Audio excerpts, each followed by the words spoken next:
Hi, and welcome to another edition of Newsmakers Journal of the Vaccine Year. I'm Jerry Roberts. It is Thursday, not Friday, Thursday, August 26th. And I am delighted to welcome our esteemed panel of top local journalists, Josh Molina and Jade Martinez-Pogue from Newshawk, and Alexis Tandy. I'm delighted to welcome you, the co-founder of the WHIP SB, which is a new social media app, which is dedicated to public comments and local policy. We're going to talk about that a little bit later. But Jade, give us the weekly landscape. Where are we? What's the state of play on COVID? Not good, huh? Yeah, so luckily, cases are still increasing, not as drastically as we saw a few weeks ago when they first really started to go up.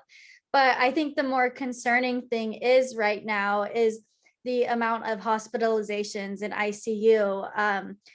Public Health Director Van do Reynoso on Tuesday said that in the past 2 weeks, COVID hospitalizations increased by 120% and ICU admissions increased by 200%.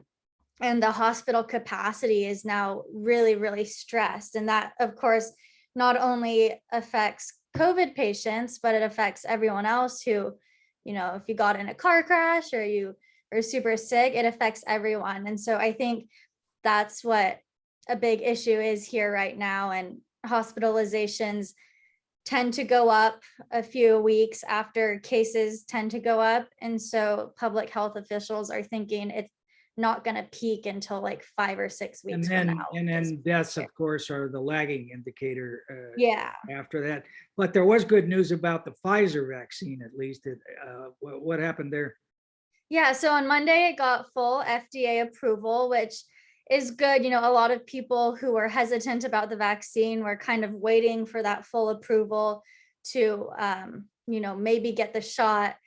But then that was the hope. After Tuesday's Board of Supervisors meeting, it kind of seemed like people are just ready with a whole new set of, what happened? I don't want to say excuses, but excuses to not get the vaccine and a whole nother list of issues.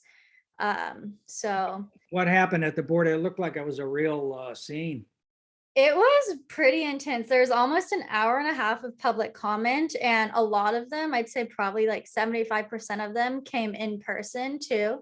So that was interesting. I think all but one speaker was angry at the board. Multiple, at least 5 or 6, likened vaccine mandates and mask mandates to Nazi Germany and genocide. And it was really intense. The public speakers, you could see them sitting in the crowds, like shaking their hands in support of what each one was saying. And one guy started to yell. And there was some pretty, I guess, emotional pushback by a couple of the supervisors. Yeah, Doss Williams, he said his, I believe it was his grandma was, I have to look back to see what it was exactly, but his grandma grew up who lived in Holland. Grew up during Nazism, and his grandfather lived most of World War II in a prisoner of war internment camp. And so he was obviously and rightfully pretty upset by these comments. He called them a disgrace to his family's bones. And even, Steve Lavignino was just called it sad. He actually said that, all of the public comment was just, I think he said, the biggest commercial to go get vaccinated, because he was like, I don't want to be associated with you and with this way of thought. Yeah. And it's, I guess the stories I've read about national polling, it's about a third of the people who are unvaccinated have said they wanted to wait for FDA approval. So presumably there would be a boost, but it doesn't sound like it's going to start in Santa Barbara County. And meanwhile, Josh, we got this kind of drip coming out of the Santa Barbara School Board with, a few cases in this classroom and a few cases in that. Of course, Hilda Maldonado, the superintendent, famously told newsmakers it's 150% counted 150%, the schools will stay open. What do you think? How's that going? Well, they had a board meeting on Tuesday and they said that 20 people have tested positive for COVID-19 in the first 5 days. 6 of those people were staff, 14 were students, and they actually have not started their formal testing that they said that they were going to be doing. They're not going to do that until after Labor Day. So these are tests of, these are people who at school have tested positive for COVID-19. There's been no spread that they've been able to identify. These are just people who've come to school with the virus. So it is significant. First 5 days, you have 14 cases. This is more than what happened when people returned back in April last school year. And Dr. Fran Wagnick was talking about, at this rate, we're going to have 50 cases in the next 30 days. So I don't know if it's, obviously no one knows if it's going to be at that rate, but there's a lot of concern that this commitment to in-person without social distancing is going to make things more difficult for kids, and it's going to increase the chances of the spread of the virus. One of the things that's different is last spring there was social distancing. There is no social distancing now. The other thing is I've been working on stories about teachers who've said, hey, we were promised class sizes of 20 to 1, and some kindergarten teachers have 23, 24, 25 students. And so they're saying, hey, we've got really large classes, class sizes larger than we were told. There's no physical social distancing. It's suggested, but not required. And basically they're worried that things are going to get worse. And they want to know why the district told them they would have smaller class sizes and they don't. And the district is saying, well, we need to look at this after the first 10 days and we'll sort of sort things out and see if we need to do combo classes or see what we need to do to sort of address this. The district also says there's been difficulty hiring teachers. And there's obviously a lot of teachers don't want to put themselves at risk in the pandemic. So there's a lot of factors going on. The bottom line, though, is that the kids are in school, they are masked. The big local 2 districts are doing everything they can to stop the spread.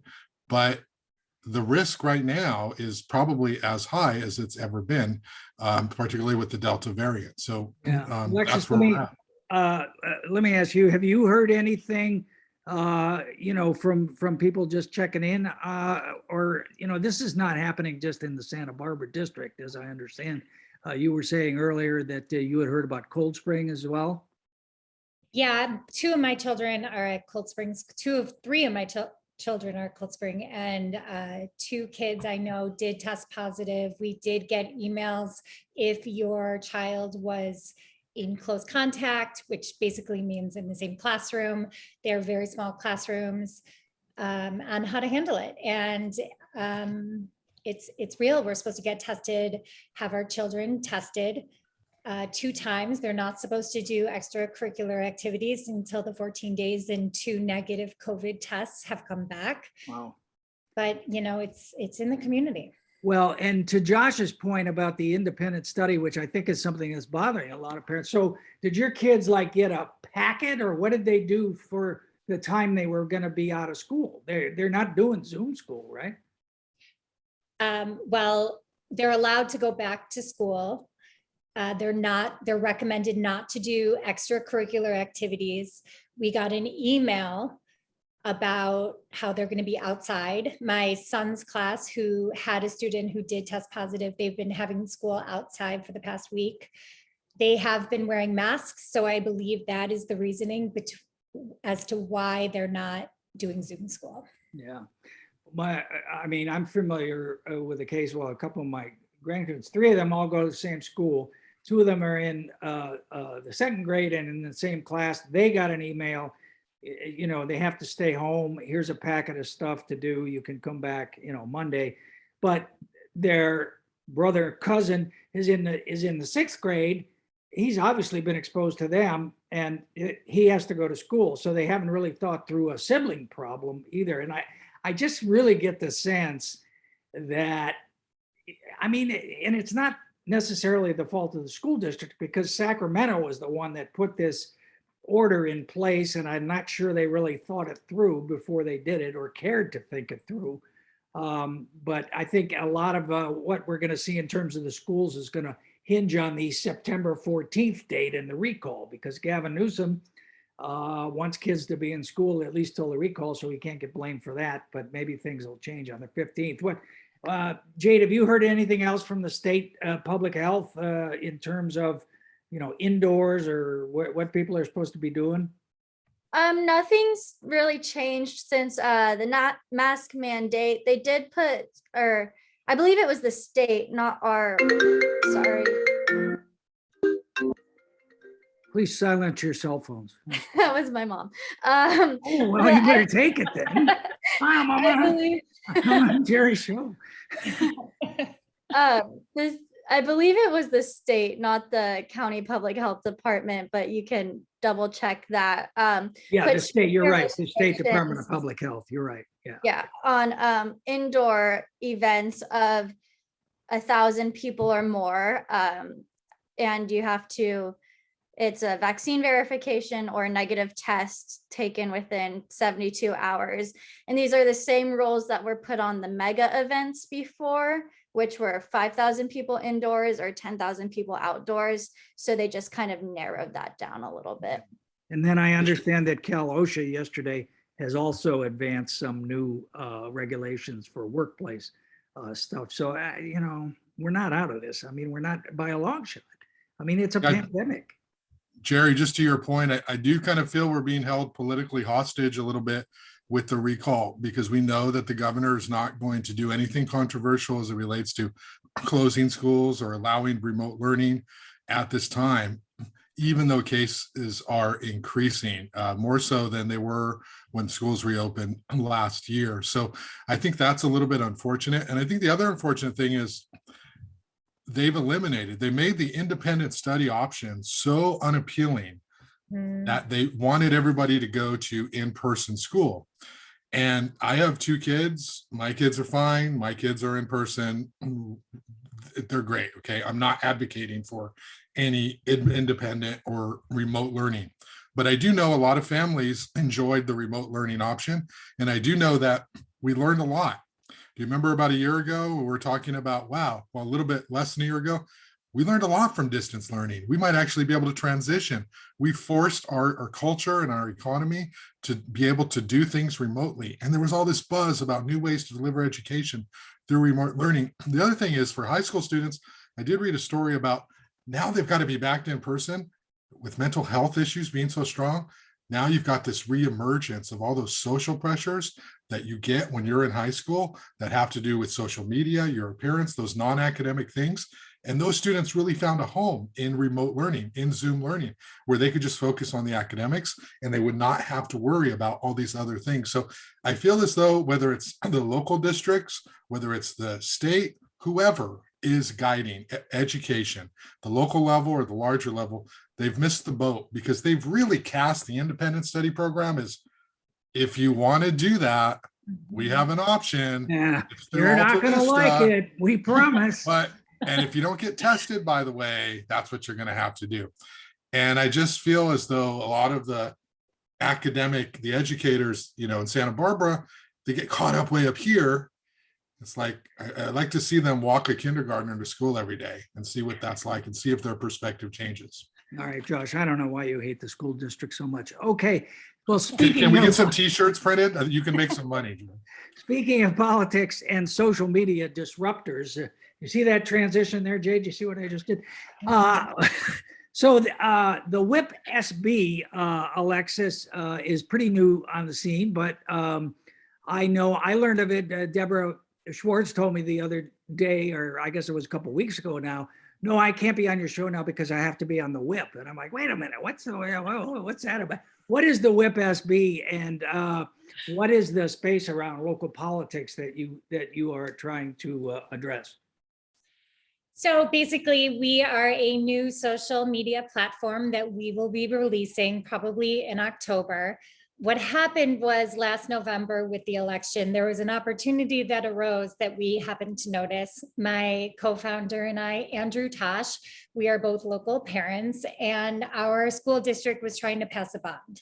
There was a lot of chatter on different social media platforms, and it became contentious and it got crazy. And the bond in the end ended up losing just by a very, very slim margin.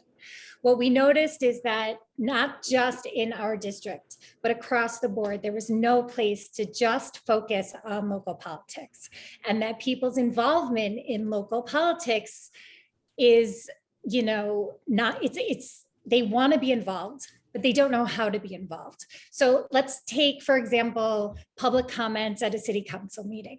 You go and you make a public comment and you have about 2 to 3 minutes to do so.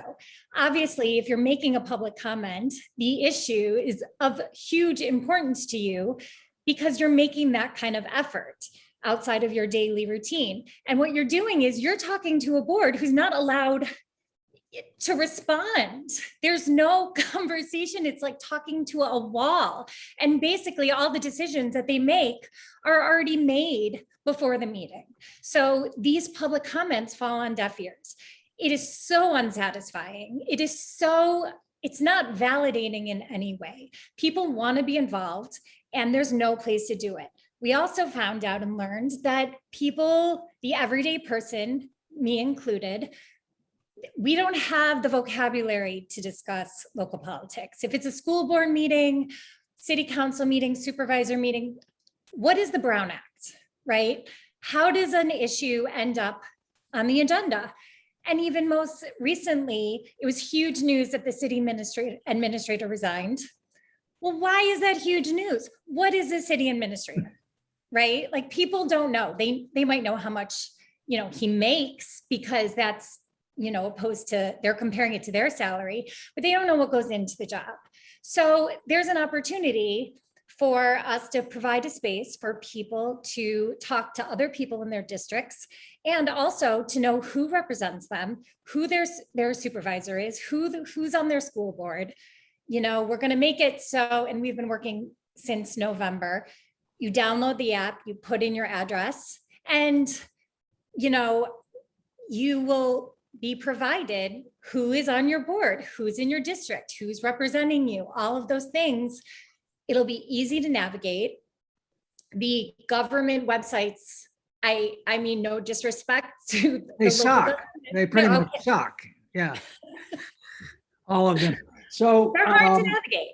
yeah, Josh and I are old enough to remember the year 2006, which was kind of a transition year for local media in Santa Barbara. And I think ever since then, it's been kind of a, I don't know, case study, a little petri dish or something where you see a lot of experiment, and I think Newshawk came out of that. So that's why I found this so interesting and such an exciting idea, because it's sort of in the space between Nextdoor and I don't know, Politico or whatever you want to say, whatever the marker is for politics, but it's an opportunity for people to get in there. And I think something that local officials will respond to. You've been on Instagram with it, and you've had a number of city officials who've come on, you've interviewed. What's been your impression of Osei, Deborah Schwartz, and James Joyce, who I know you interviewed, who are running for mayor? Well, first I want to say that our incumbents and candidates and political leaders are very accessible. They want you. Not to me. They want to engage. They're all very kind. They're all doing this because they want to make Santa Barbara better. In totality, that's been my takeaway from all of the different people. Deborah Schwartz was our very first Instagram Live. And I just want to say we're doing Instagram right now before we drop the app in October. So you can follow us there to find out everything that's happening. But, Deborah Schwartz helped us understand why the role of city administrator was such a big deal, that he that Paul Casey resigned. She walked us through it. She explained what she wanted to see in the next one. She told us about homelessness and said that she had a family member that is homeless in Northern California, and it's very personal to her. And she really expressed that she has equal parts empathy and also wants a very strategic plan for the city in dealing with it. James Joyce was also wonderful. And I thought it was really interesting how he provided to us a PR release. I'm sure you guys all saw it, about the vaccine mandates. And he was very strong about it when really no one else was strong about it. He complimented Laura Capps and the Santa Barbara Unified School District about taking the lead and being really the ones to, start the ball rolling on that. And, it seemed as though people really shied away from that topic here in Santa Barbara. So he also talked about his experience and how he has connections outside of Santa Barbara and experiences, with Hannah Beth Jackson that make him unique to the job. I haven't been able to speak to the other ones yet, but we did talk to Megan Harmon and Oscar Gutierrez.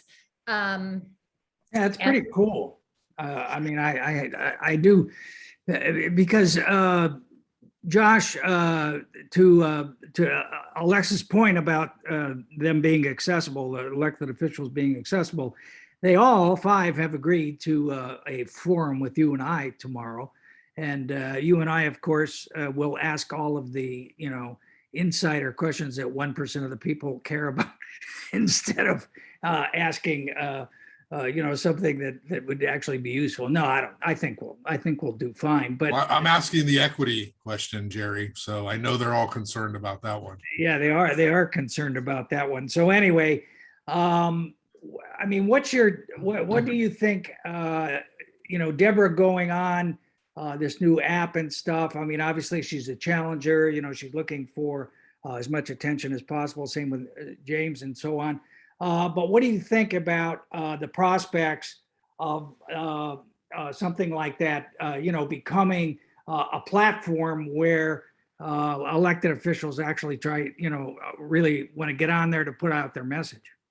Well, I mean, I don't want to offend anyone, but Santa Barbara's old when it comes to its media. And so I think this is a really good opportunity to reach a demographic that is younger, that uses Instagram and reaches them in a place where they're at. So, you and I, Jerry, we are the most progressive media people in town because we do podcasts and we There's do a video. depressing thought. And we've been around a long time. So, I think we're doing a great job, but I mean, there's a whole bunch of people, right, who aren't going to find us on YouTube, and they're going to see the whip on Instagram Live. Okay, so there's absolutely a place for this, and I think we can learn from that ourselves. We can take things from that and see if that's something we want to do.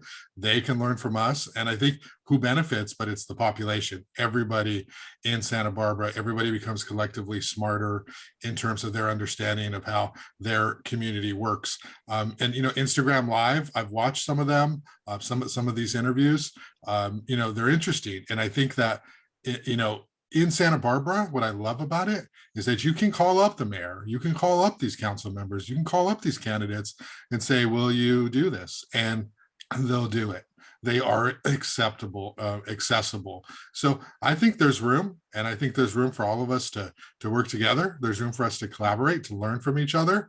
And I don't know about you, but yeah, if I hear that somebody's going to be on the whip and an Instagram Live, I want to see who it is, and I possibly want to check it out. My favorite one so far, the Megan Harmon one, that was a good one, right? I learned a lot, even though I've talked to Megan Harmon on many occasions, but I like that one. So, I think it's great. And, I think just like if I go journalistic on it, the thing for the whip going forward, not that they're soliciting my advice, is, we try to be objective. Like we're the same to everybody, Jerry. I know you're mean to all of them, but I mean, I think the whip, are they objective? Are they fair? Are they going to ever take positions? Are they endorse one candidate? I think that's going to be the thing that's sort of interesting to watch, to see, like, is somebody a little bit more favorite than others? My sense is they're just trying to do a good community service here and just try to invite the conversation. And I mean, I think it's great. The more, the merrier. And they have more Instagram followers than I do, and they're great. They are working fast. So How many I have a lot to Instagram learn. followers do you have, Jade?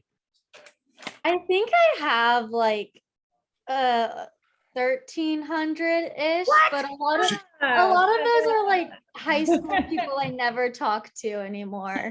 So Jerry, Need to work if you're around Jade's age and you have less than 1,000 Instagram followers, you're not trying. Is you that know, so, right? yeah. I mean, honestly don't even have a lot for most people my age. I'm not very popular. Well, okay. My grandson set up an Instagram account for me. Oh, I'd say 3 or 4 years ago, because he said, "Grandpa, you got to be on the gram." So whatever. And then 4 years later, I did go on Instagram this morning to check out the whip. So yeah, I'm not one to speak about it, but what do you think we should ask the mayoral candidates, Alexa?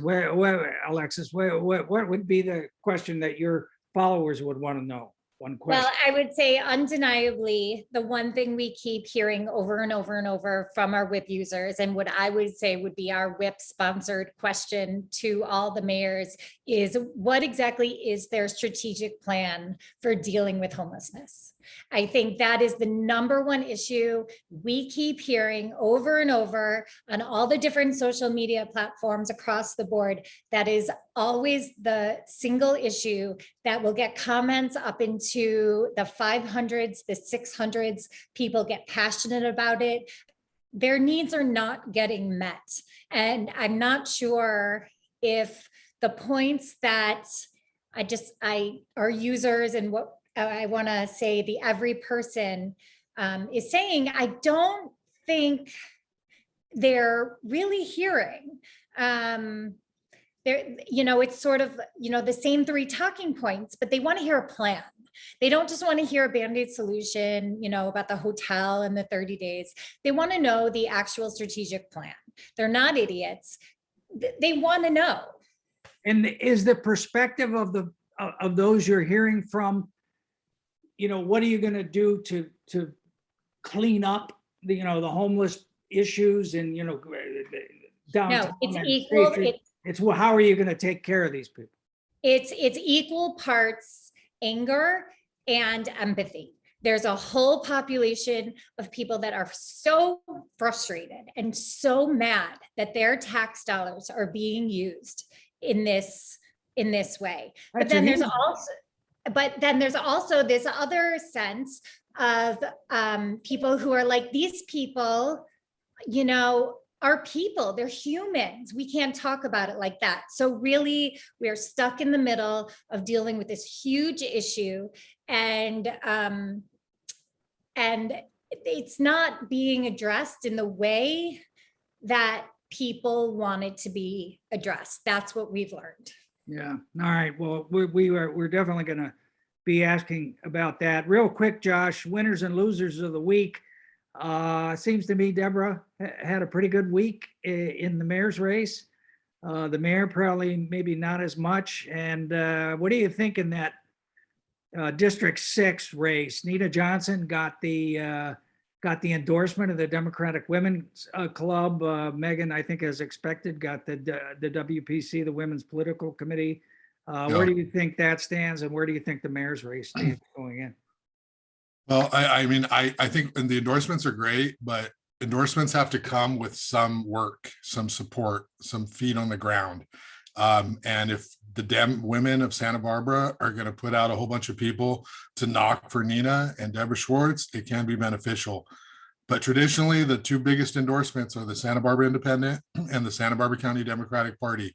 The Independent, because people will vote the independent slate, just because it's sort of perfect for that part of Santa Barbara, that liberal left part. And then Democratic Party comes with all of these walkers, volunteers. So it comes with some momentum. It comes with more than momentum. I mean, consistently, Democratic Party candidates win more or less. Every now and then somebody comes in who's able to win from without Kristen that. Sneddon, Kate Ford, Virginia Exactly. Alvarez, Yes. Nikki Van you know, Yakoff. I could go on. Go ahead. Yes, but if you're a betting person, you know it's better to have them on your side, as Kristen Sneddon has decided for this campaign Yeah. as well. Yeah. So I think that yes, it's a boost, bigger boost to Nina Johnson in terms of perception. Okay, if she's able to take an endorsement from anybody that says Democrat in the title over an incumbent, perception wise, that's going to be really helpful to her. She should probably put that at the top of her literature if she wants people to see that. Deborah Schwartz, you know, we'll sort of see if that's going to help her or not. But Well, definitely Kathy then got Planned Parenthood, which it is hurts Kathy more. Yeah. so it's a split. All right, well, we got to leave it there. Alexis, thank you so much for joining us and telling us about the whip. Thank you for And having me. we'll look forward to having you back. And Jade, as always, you do doing the Lord's work on COVID, and I hope for your sake the pandemic ends in the next decade or so. And Josh, I'll see you. I guess I'll see you tomorrow. Yeah, when we do the debate. So thank you for watching Newsmakers, and we will see you next time. Stay safe out there. Thank you.